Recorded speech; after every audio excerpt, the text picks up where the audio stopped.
Okay, today we're in the Maths Nutrition training facility and we're going to answer a few questions that were asked on the Ms Nutrition page. So our first question will be discussing cardio during comp prep. How much is too much, how much is not enough, and what you should maybe be expecting leading up to a show.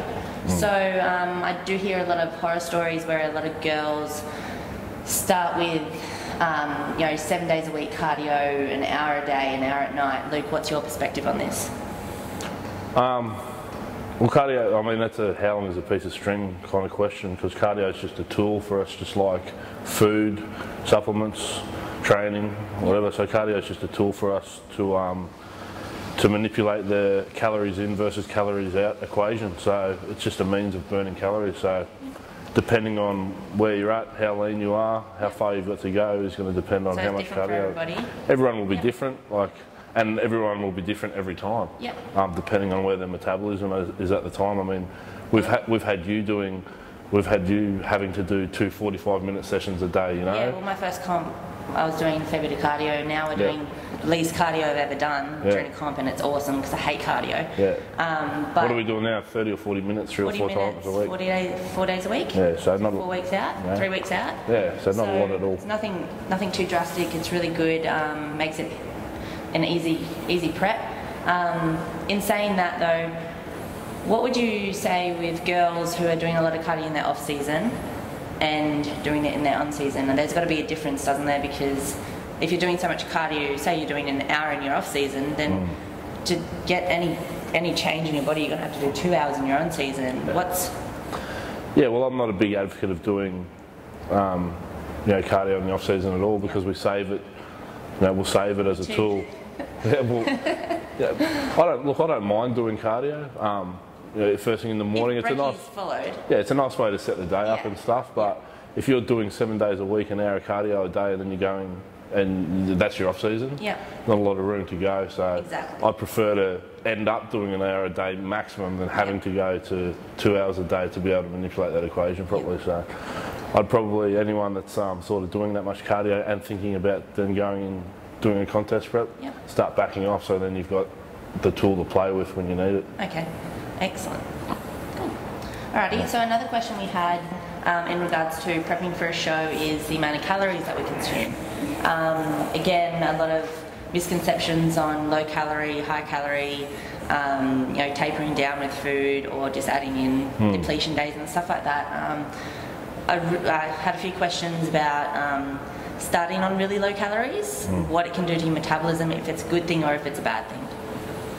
Well, definitely a bad thing. Yes. There's there's a lot of talk out there about metabolic damage and stuff, which is it's certainly not anything new, but it's been sort of made fairly popular through Dr. Lane Norton when he was out here, teaching a lot about it, which is good. A lot of people have become aware that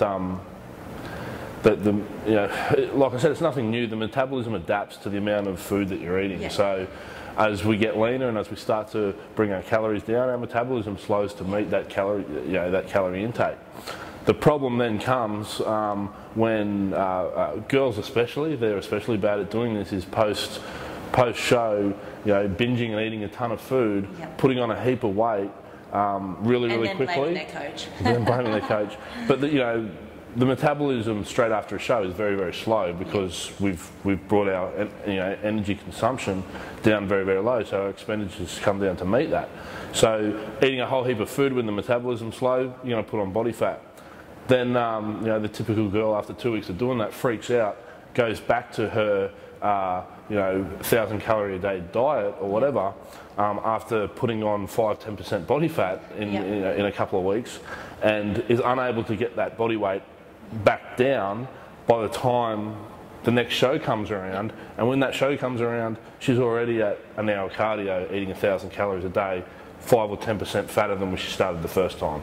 All right, so that's where it's very, very important after a show, or if you're thinking about doing a show, is to protect your metabolism by very, very slowly and gradually increasing your calorie intake, so that your caloric expenditure, you're resting, how many calories you burn in the day doing absolutely nothing, will slowly increase to meet up with that, because the body wants to stay relatively lean. It doesn't want to put on body fat. It doesn't want to lose body fat. So what it will do is adapt to the caloric intake that you're taking at the time. So by gradually taking it up and bringing your daily expenditure up, then you've got somewhere to go when you want to then go and lose body fat by taking calories away.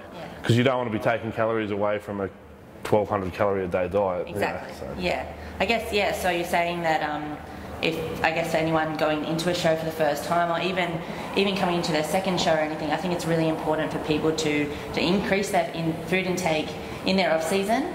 That otherwise you won't have anything to cut from, and then your coach will have to put you on a really low calorie diet to start with, and you have. And that's got to happen. I mean, that's got to happen over time. Like, I mean, someone can't take the advice that you've just given them and go, okay, I'm going to compete.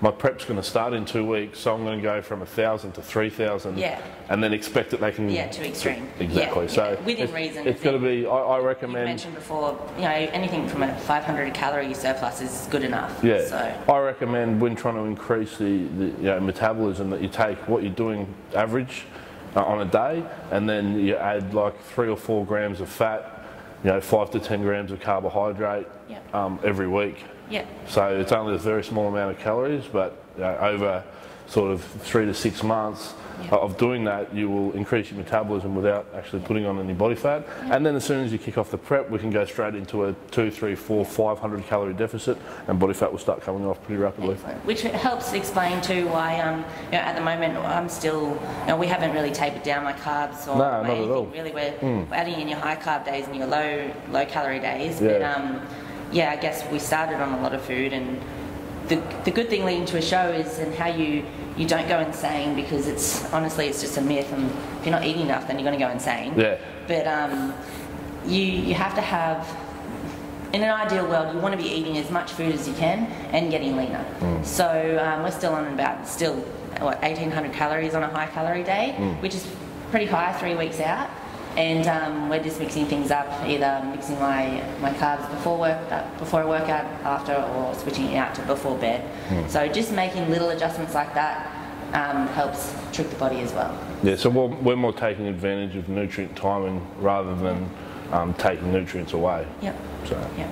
And I feel better for it, so yes. Everyone's happy eating more food. Definitely, yeah. So we had another question in regards to what to eat after your training, whether to eat a meal, whether to have a protein shake, and if you're having a shake or if you're having food, what to consume. Personally, I like to have a protein shake. I believe it's going to get into your system faster than eating food. And Luke's going to help us, I guess, explain what types of things you need to include in your post-workout shake. Well, as you know, Em, we, depending on how we're rotating your carbohydrate and nutrient intake, it's going to dictate what you have post-workout. So at times we have you taking in a protein and carbohydrate source, which stimulates a greater insulin response than if we had protein alone. Basically that just replenishes the glycogen stores from what you've done during training. You're insulin sensitive post-workout, so it's a good time to take in some carbohydrate. Other times when you're in either a ketogenic phase, where it basically means very, very low carbohydrate, or you're in a phase where you're having your carbohydrate pre-training, we'll have you basically having protein only, and the amino acids glycine and glutamine as well also replenish glycogen in a very similar fashion to carbohydrate, but without having to take in carbohydrate. They also are very good at lowering cortisol, fixing the stomach lining, building the immune system. Glycine's great for your liver. So it just depends on. When you're training, you're obviously increasing cortisol levels. So the idea of getting so many nutrients after your training, you want to recover your body as fast as possible, lower the cortisol levels. So another good product that I love to use is your greens powder that you Vitalogic. I include that in my post-workout as well.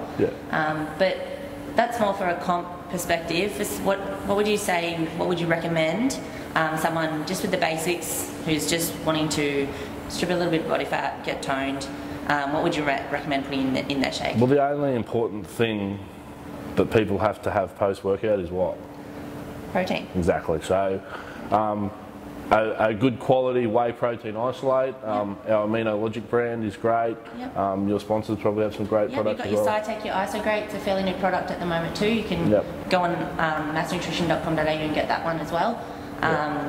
So for a female, you know, anywhere from a 20 to 30 gram serve of whey protein isolate post-workout does the trick. And for that's males, fine. if there's anyone watching. Well, 30 to 50 grams is adequate. And is that in relation to body weight or just average? Not particularly, it's fairly average. Obviously, total protein intake for the day will be dictated by your size. We, you know, for females, we're shooting for around 2 grams per. Sorry, what is it? What are we? 2 grams per kilo? No. I'm getting confused with my pounds and my kilos. You can edit this, Jocko.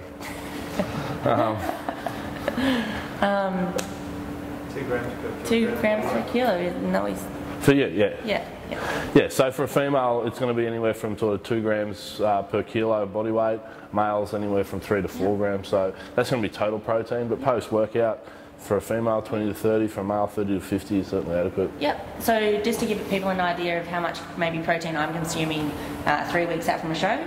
Somewhere around 100, 120 grams of protein a day. And that's total protein, obviously not your weight in food. That's right. So generally we allow for around 22 grams per 100 grams of lean meat. That's fairly average.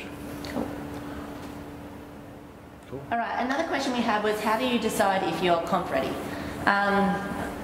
It's a tricky one to answer, but I'll just tell you how I decided I was ready.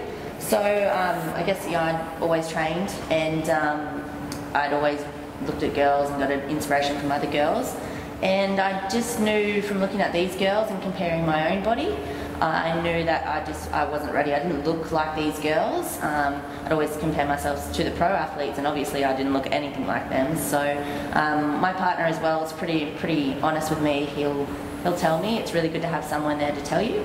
So that's why I obviously got Luke involved as my coach, and very lucky to have him as well. He, I think we first started out doing sports model, bikini. You did. I did. See, I didn't think I had it in me. I didn't think I had enough muscle until Luke. We did a 2-week prep, and Luke was not suited. Well, the moment MJ walked through the door, she said, "I want to do sports model." And I'm just in my head, you're doing figure. Yeah, no worries, MJ. We'll prep you for sports model. I didn't know. Unlike everybody else, I had no idea at the beginning what category I fitted into. I wanted to do figure, but I didn't believe that I had enough muscle for it. Turns out I did. So, which is another misconception too. To do figure, you don't have to be huge. It's not about being massive. It's about symmetry and all your posing and everything as well. So that's how I decided that I was comp ready. I got a few other people's perspectives. Luke, being in the industry, obviously knows what he's looking for, and he directed me down the right path. So that's how I decided I was ready. It took me 2 years prior to that of hard training though to get on stage. So a lot of people don't realise that it's not just I've mentioned this before, but it's not just a 16-week weight loss challenge. You've got to build that foundation of muscle first, and then get on stage. So if you are looking at just getting fit first, I definitely recommend that. Give it a few years of training if you're wanting to do figure or physique or anything like that, and then step on stage. So learn how to be healthy first, and enjoy your training and really get involved in it, and then look at stepping on stage. Yeah, I'd agree with that. I think I think we're pretty lucky now with the federations and stuff we have in Australia, that there's quite a few categories and stuff for most females, so it's not like you have to have trained for 5 years because you want to be a bodybuilder, exactly. Like you've got, obviously I compete with IFBB, and you've got a few different categories in there. So you've got your bikini, you're obviously looking for a little bit slender, you still want to have your nice shoulders and your shapely body, but you don't want to have anything too defined. You don't need a whole lot of defined abs, they're not looking for that. You've got to be very womanly, and when it comes to figure, it's all about being symmetrical and having a bit more muscle. And then if you are a bit more muscular than a figure competitor, you've got physique, and then it goes up to female bodybuilding. So there's a lot of different categories you can fit into. Some girls do start in bikini. I can't name any off the top of my head, but some start in bikini and then go into figure because sometimes they're just not suited, and sometimes you don't know that until you get on stage and get advice from the judges.